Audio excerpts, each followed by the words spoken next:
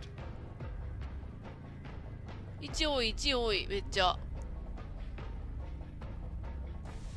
さっきと逆いきそうだねさっきも2だった今回なんか1位いきそうだよよしこれまたあれしようツイートできるようにしとこう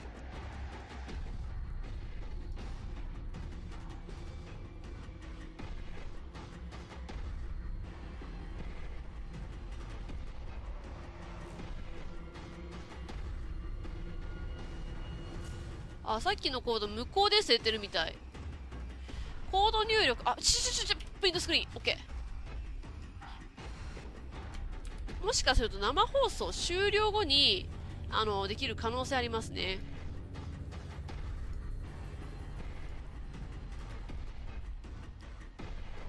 よし行くぞ。25万でかっ。マジで？20万ビビもらっていいってこと？やばない？向こうで出ました？人数制限ある？マジか。その場でやんなきゃいけないのこれもしかしてそんなバナナ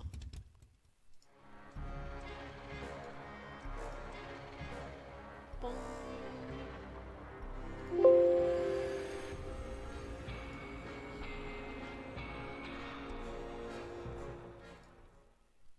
Hey everyone, my name is Kayla. You might know me as Cauliflower.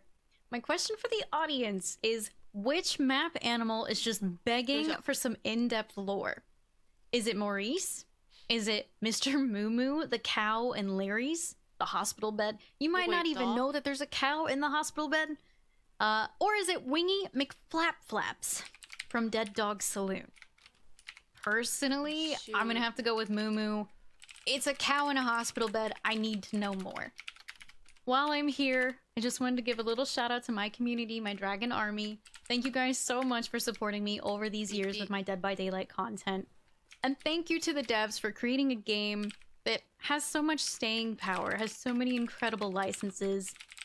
You guys have done some crazy amazing things. So thank you, because I've been able to base my career on that, and it's been huge. So thank you.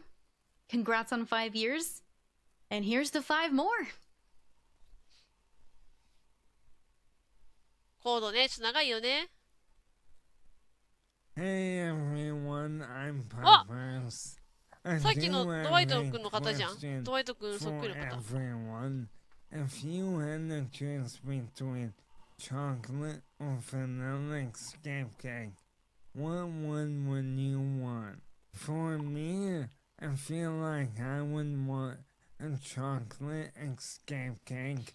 I don't know why, but I love chocolate. Vanilla would be pretty. 2個目は入力できた？ Yummy too now. Alright, enough about cake. I also want to thank 日本ではできない。そうなの？でも、もらえてる方いらっしゃったみたいだよ。多分そこは日本とか関係ないかな。どうだろう。いろんな国のホグウィスパラーの人が見れて楽しいです。本当にね。モロとホワイトで可愛い。わかるわかる。目が可愛い。目が可愛いよ。5-year anniversary. And yo, remember, if you're comfy, you're a winner. あ、そう、ちなみに配布必要ですからね、配布。かわいい。チョコレートバニラ。バニラ、エスケープケーキ。Hey everyone, I'm the King, and I hope you all are having a fantastic day. Today, I have a question for you guys in the Twitch poll chat, and that question is, what noise does the Wraith's bell make? Is it bing bong, ding dong, or cling clong? I also want to wish Dead by Daylight a happy 5th year anniversary. Thank you for all of the years of fun and enjoyment and bringing everybody together. Thank you to the devs for all the hard work that you've put in over the years, and shout out to our community as well. I hope you guys got your answers in and enjoy the rest of the show. インタビューされてましたよ。多分各国で1名ずつくらいなんじゃないかな。おそらく。お、また動画じゃなくて。来た来た来た。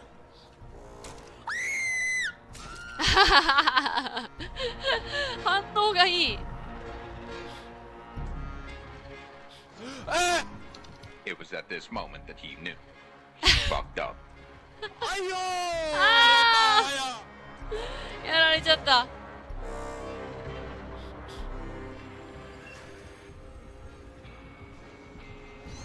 この方よく見かけるな。どっちどっちどっちだ。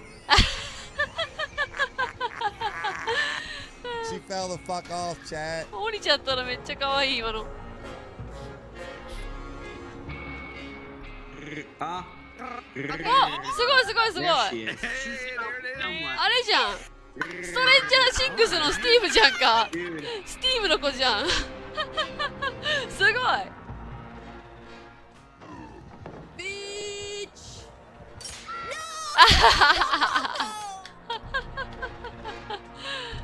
めっちゃおもろい。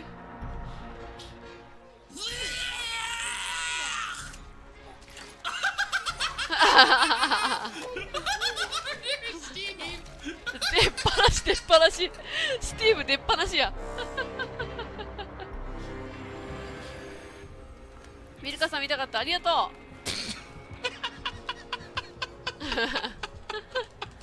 う。焚き火でお店来てる。Holy fuck, dude.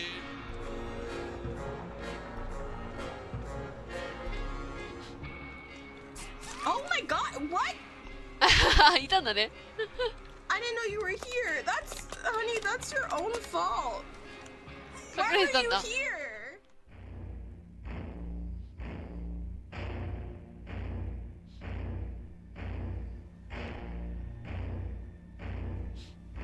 おお、そのアップできたもんね。そう、マップこうなったよって。そうだよね。マックミランなんかさ、青かったのに色変わったもんね。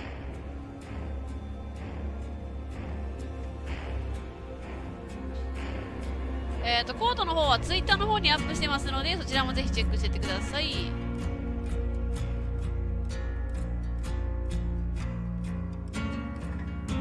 ガスヘブンのさ、このマークめっちゃかっこよくなったよね。これ T シャツあるんですけど、めっちゃ欲しいんですよね。もうとね、変わったし。全体的に明るくなったよね。あー、すごい細かくなったね。ほんとこうやって見ると。オーモンド。ここがはい、リスターブノード。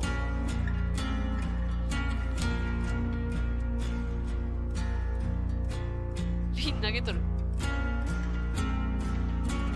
ナース。あーね。だいぶ綺麗になったよね。ドクターがはいはいはいはい。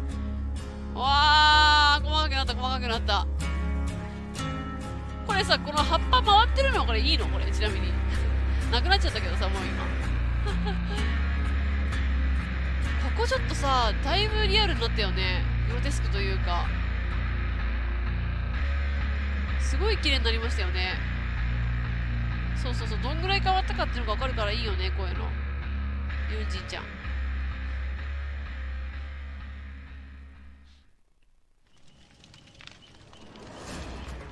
はいはいはいはい。We've all seen the graphic update that we've been doing the last few months, and we've talked a little bit about it as the realm beyond. ね、グロさ To も go ね into a 結 little 構増 more されたよね。 detail, we'll talk with Phil Ivanovich, our art director, and Stéphanie Hélin, our lead level artist, about what that means. The first question I have with this, obviously everybody's question is why? Why did we decide to do this big rework, and why now? It's a really good question. I mean, the game was out for 5 years now, as we all know, and that question of a rework was always in the back of our head, but we never found the right moment to do it because of multiple reasons. But with all the console, the next gen console coming out, we thought it was the right moment to bring our game on par with what is being done in the gaming industry. But we never expected the success, the longevity of the game that we have right now.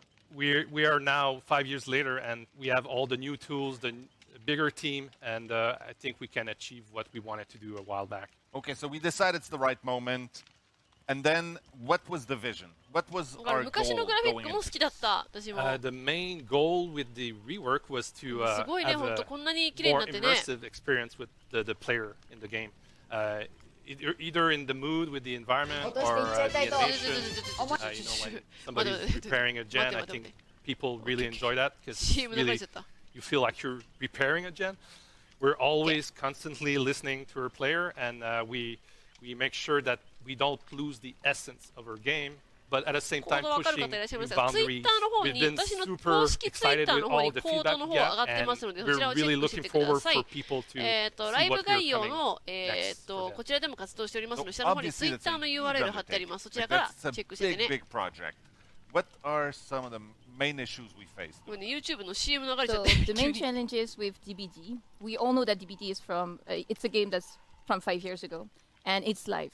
So the thing is, when we try to build new environment to update those, we have old data that we're trying to rebuild, to change, and also we try to fix those performance issues, and we have the new data as well. And sometimes those data are clashing with each other, and we try to make sure that it's not happening. But it's a live game, so we have to move forward, and we can't stop. So obviously, those are big challenges, and to do that, we had to go back and essentially rethink a bunch of the tools and the pipelines that we use, right? Yes. So we took a step back, and we just realized that our pipeline was obsolete.